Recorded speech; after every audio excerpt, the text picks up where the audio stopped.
It's dangerous to go alone. Take this. This is by far the coolest way I've played the original Legend of Zelda. I've got myself the GZ Doom VR application on my computer, and I found a copy of The Legend of Doom on moddb.com. Links are in description. And I booted up Hyrule in the coolest way I've ever experienced, at least this version. What I wanted to do is make sure that this mod is the complete game of The Legend of Zelda. So in this video, I'm going to showcase my playthrough, but also give you a little bit of a walkthrough in case you wanted to try this out too. So on ZeldaDungeon.net, which has walkthroughs for the Zelda games, I found the guide for the original Legend of Zelda and started tackling each segment, starting with The Gathering. Now this part was optional, but it guides you through all the cool stuff you can get before you even need to step foot into the dungeons. So, first things first, let's go get the bombs. Follow this path to get to the merchant that sells the bombs. Now keep in mind you need to buy them, so you'll need 20 rupees. On your path, make sure you kill some Octoroks, Tektites, Levers, and Zolas until you have enough rupees to buy the bombs. As soon as you get there, buy your bombs, then you're ready to move on to the next step. Use this path here to get your next items. If it's hidden in a wall, use the bombs to open up the cave. These statues here just need to be activated by the action button in order to open the hidden passages. After collecting those set of items, use this path to find your next set. I got confused finding this first one, but just move along the wall until you find the right way. No need for bombs here. The old man here gives you a note you'll give to the old lady in order for you to purchase potions. At this point, you're going to have enough rupees to buy the blue candle in this cave. Make sure you grab it because you'll need it to get into some other areas. The final item in this set is the white sword. Become stronger and you shall have this. Sweet. This is the path for your next 4 items. You need the candle for each of these, so find the suspicious looking bushes and burn them down. Here's your next set of items. It's just more bush burners and wall bombers. And don't worry so much about this merchant not having any arrows. I found that during my playthrough, I didn't need to buy them. As soon as you get the bow, you're good to go. Make your way down to the old lady. Since you already have the note from the old man, you can now buy the red potion. Be sure to grab it, because it definitely comes in handy when things get hairy. This is the final set of items in The Gathering. The rupees here are important, because at the end of this, you're going to buy the most expensive item in the game. When you get to these statues, make sure you activate the right one, otherwise you gotta fight these guys. Now purchase the blue ring, or tunic, for 250 rupees. With this, incoming damage is now cut in half, and Link is now ready to go dungeon dive. This map here shows you how to get to the Eagle Dungeon, or in other words, the very first dungeon of the game. It also shows you a nearby potion shop if you want to buy or need a red potion. As soon as you're ready, make your way to the dungeon entrance. Here's the guide for the Eagle Dungeon. Now keep in mind, since I've got this guide, I wasn't too concerned about finding the map, finding the compass, or even finding the old man because the hint is given to me in the guide. So I only paid attention to where I find the keys, where I get the dungeon item, and where the boss is. There's some new enemies we gotta deal with in these dungeons. The Keys, probably the most annoying buggers in this VR experience. Stalfos, Gels, Gorias, Blade Traps, and Wall Masters. I found the boomerang by killing the Gorias in this room. The bow is up here in the corner. After I got the bow, I made my way to the boss, Aquamentus, and he was a total pushover. Dungeon 1 complete. Ta-da! Your Triforce chunked, fair maiden. Kiss me. Wonderful! Before moving to the next dungeon, I had to adjust some settings. For some reason, the boomerang wasn't responding to my left trigger, so I assigned it to the left grip. Also assigned the quick map tool to my left joystick so I can navigate quicker. Also, the mod creator recommends to turn texture filtering off, so that's what I did. Alright, here's the map showing you the way to get to the Moon Dungeon. It also shows you where the potion shop is in case you need a refill. Here's the Moon map. We're mainly only concerned with the keys, dungeon item, and the boss location. The new enemies we gotta deal with are ropes, which are just chump snakes, Maldorms, kind of a nuisance, but I used bombs and I killed it quickly, and stone statues. You just gotta avoid their incoming fire. The dungeon item here is the blue boomerang. You get it after you kill the blue Gorias in this room. The boss here is Dodongo, and he don't like smoke. So throw some bombs at him, and congratulations, Moon Dungeon done. Save the day again, princess. Kiss me. No! You're all dirty! Aw, come on, princess! Here's the route for the level 3 Mangi dungeon, and it passes by the OG potion shop in case you need a refill. Now, if you're like me, you might be wondering, what the heck is a Mangi? Then I wondered, why the heck does the level 3 map look like a swastika? Well, that's what a Mangi is. A Mangi is an ancient religious symbol, which happens to be a swastika. So I guess Nintendo's comfortable with using a symbol that now represents Nazis and evil and shit. Or perhaps I mean, Nintendo is a Japanese company. A former Axis power. I digress. Back to the walkthrough. Okay, in the Mangi dungeon, we're just after the keys, the dungeon item, and where the boss is at. New enemies in this dungeon are Zols. They're squishy mobs. You just smack them and they'll die. Dark Nuts. These guys are kind of stupid. You gotta flank them in order to hurt them. Otherwise, their shield will block your attacks. And Bubbles. These guys you just avoid. If they touch you, you'll be unable to use your stuff for a couple seconds. The item in this dungeon is the raft. It's not very useful for the dungeons, but you need it to access some other areas in the game. The boss is Manhandler. He went down for me pretty easy. Just shot my sword at him until he died. Level 3 complete. How sweet. Mwah. My hero!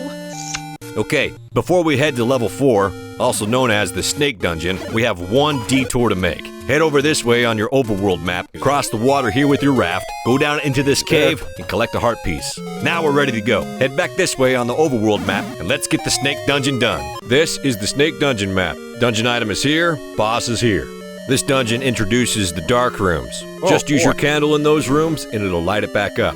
There are 2 new enemies in this dungeon, the Vyres, who float around, and Likes. Apparently, if they swallow you up, they can steal your shield. I never gave them an opportunity to see if that actually happened. This is the room where you're gonna find the ladder. You gotta kill the enemies that you can in here, then you can activate this block, and it'll open up the way. The dungeon item is the step ladder. You can use this to step across water in some locations. Now let's go finish the dungeon. The dungeon boss is the 2-headed dragon Gleeok, or the 3-headed dragon in this version, but I just spammed arrows at him, and he died.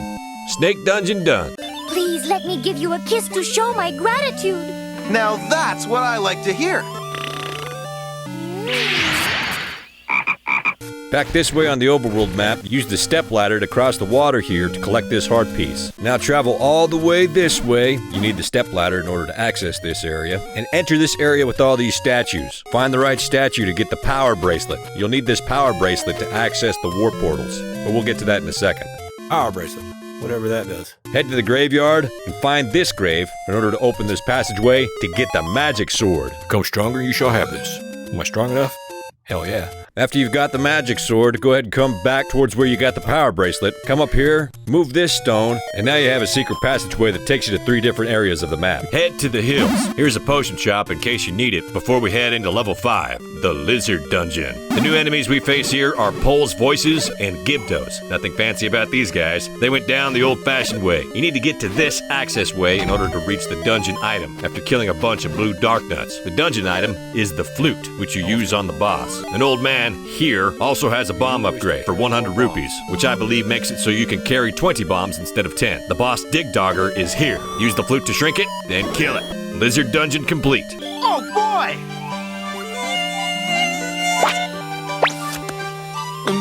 Oh, I'm gross. Go back to the portal room and head back towards the graveyard. This is where the Dragon Dungeon is. This is our first encounter with Wizrobes. These guys are tough, just like the original version. However, they don't teleport like they did in the original game, but they still hit like trucks. Wait until they're no longer transparent and take them down. Don't forget to use your potion if you need it. The dungeon item here is the magic wand, which is a nice alternative to the bow. It doesn't cost any rupees to use. The boss is Goma. Wait until it opens its eye and shoot it with arrows. This completes the Dragon Dungeon. Oh boy, smooching time! Don't try that again, Buster. Head back to the merchant where we got the blue tunic and buy some bait. We'll need it for level 7. You need to use the flute at this pond in order to access the Demon Dungeon. There are no new enemies introduced here, but there are plenty of bad guys to keep us busy. Some areas of interest are here, where an old man sells another bomb upgrade, and here, a friendly Goria who's hungry. Grumble, grumble. Give him the bait to continue. This area is where you get access to the dungeon item, which is the red candle. It's an upgrade to the blue candle. Now you can use it more often. The boss was a Patra in this version of the game. Just had to take out the little orange eyes before you take out the main blue eye. Mission accomplished. Kiss me. I saved you too. We're even. I hate wet kisses. Well, excuse me, princess. Back in the overworld, head over here to this bush and burn it to access level 8, the Lion Dungeon. This place has 2 dungeon items. The first one is here, the Magic Book, which upgrades your magic wand to shoot fire, which also makes your candle obsolete. I actually didn't realize this during my playthrough. I had no idea what the book did, so I never tried it out.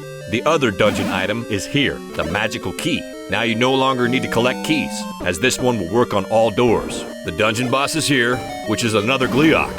He still wasn't much of a challenge, especially now that we're pretty much maxed out. So he got steamrolled. Lion dungeon done. I figure I deserve a kiss for that, don't you? I suppose. That was not exactly what I had in mind. We're there. The final dungeon is upon us. To get there, we need to travel to the top of the Overworld map here. A potion shop is nearby, so make sure you have a red potion for the last level. You'll need it. Use a bomb on the left mound at Spectacle Rock to enter Death Mountain. This is the guide we're going to use. There are actually two options, but since we have the magic key, this is the path we're going to take. To use the guide, just follow the red arrow, and when the path turns into a white line, that means you have to find the secret entrance for the way forward. Death Mountain has one new enemy we gotta face, the Land Mola. For some reason, the Land Mola was not getting hit by my sword. Bombs seemed to work, but I ended up just scooting past it and going to the next area. I wasted a lot of bombs, and I had to backtrack to find some more to be able to continue. Death Mountain has two items to pick up. The red tunic is located here. This again cuts your incoming damage by another half. I definitely needed this. The whiz robes were relentless here. Save files definitely came in handy. Continue along the guide's path to get to the other item in the dungeon, the silver arrow. Again, just use the guide to find your way through Death Mountain. I had to double back because I wasn't paying attention. Crap.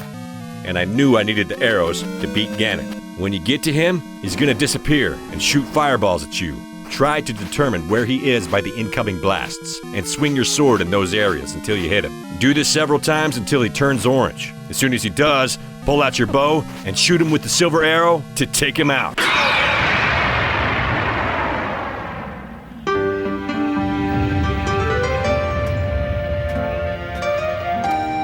Kiss me. No! I just remembered. This is all your fault. My fault? Yes. Well, excuse me, princess. We saved the day. This was a lot of fun playing this game this way.